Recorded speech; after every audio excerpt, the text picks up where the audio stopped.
People misunderstand him and they think he's difficult, complicated, but it's just the way he was brought up. It was an upbringing that took place in Monongah, West Virginia, the foothills of the Appalachian Mountains, coal country.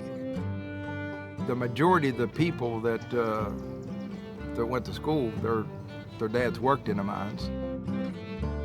That's what kept your economy going. His father's whole drive was to keep not only himself out of the coal mines, but to keep his kids out of the coal mines, particularly his son.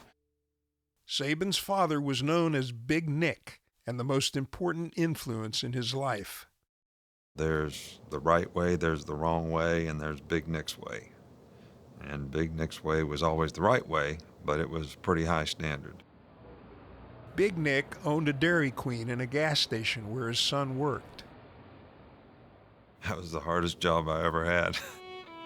Big Nick had a pretty high standard for how you treated customers, how you did your work. You got to pay attention to detail. You got to get the little things right. Big Nick demanded impossible perfection from his son. We would wash cars down at the gas station. His father would come out and say, well, there's a little spot right there. Do the whole thing over. If he told you to cut the grass, then everybody sat down and ate dinner together at night. You know, he put his fist on the table and just cut the grass. Did you trim? Did you, sweep? Did you put the mower away? Did you clean the mower? There was a reckoning. Fear, I don't know that fear was exactly right. I think respect was probably a better word, but I wasn't taking any chances. Big Nick also coached a youth football team, the Ida Mae Black Diamonds. They were disciplined and well-drilled and hardly ever lost. I always thought back to the people who tried to guide me in the right direction, and he was the main one. There was structure, and there was no deviation.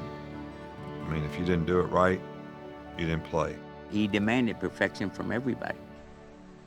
I can't tell you how many times we ran that hill. In fact, I worked out harder in Pop Warner than I did at high school, college, or in the pros. I made a D in music class when I was in the 8th grade because I wouldn't stand up in front of the class and sing. My dad took me to Ida Mae coal mines.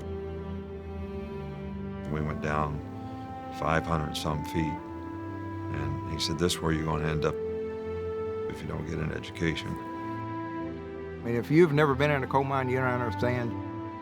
You can stand there between me and you turn your light out and I turn my light out and we can't see each other. It's just a given fact, if you worked in a coal mine, you're just going to get hurt. There was lots of bad things happened in the coal mines. The lesson would not be wasted. Saban would go on to become a member of the National Honor Society. His favorite subject, history.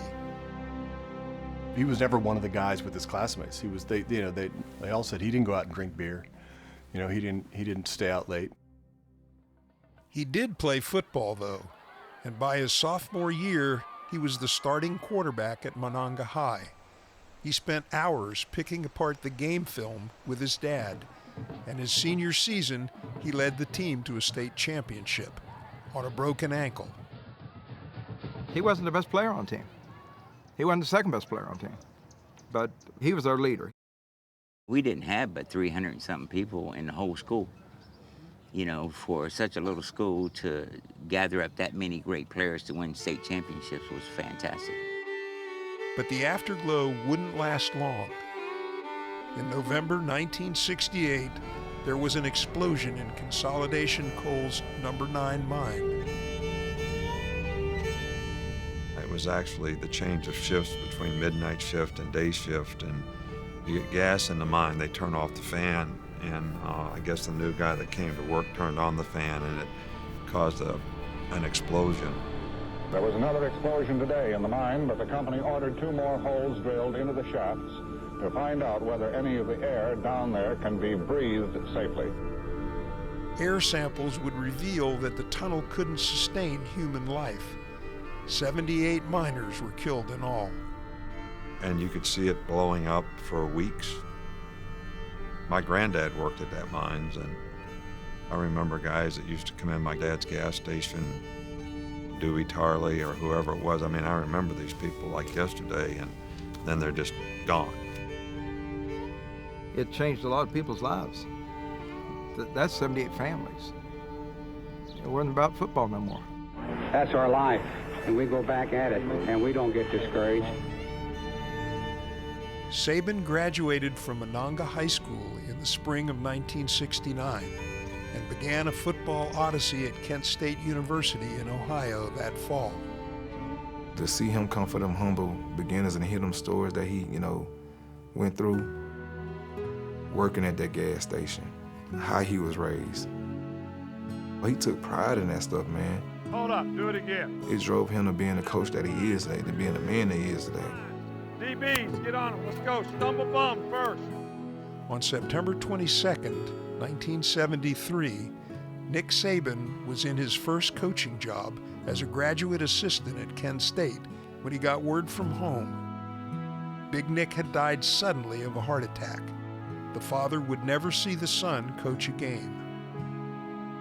Big Nick demanded so much out of his son, and then he died early.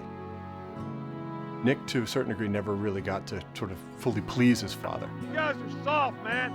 Not aggressive enough. I don't know if it's fulfilling a mission, but he's definitely followed in his dad's footsteps. You got to keep pushing yourself even when you get tired, even when you feel like you can't go.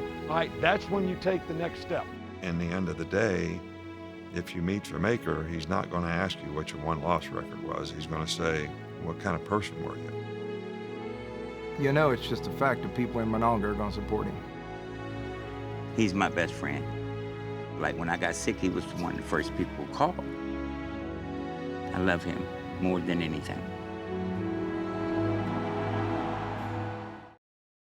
Thank you so much for watching ESPN on YouTube. Don't forget to download the ESPN app, and if you want more premium content, which you do, make sure that you subscribe to ESPN+. See you soon.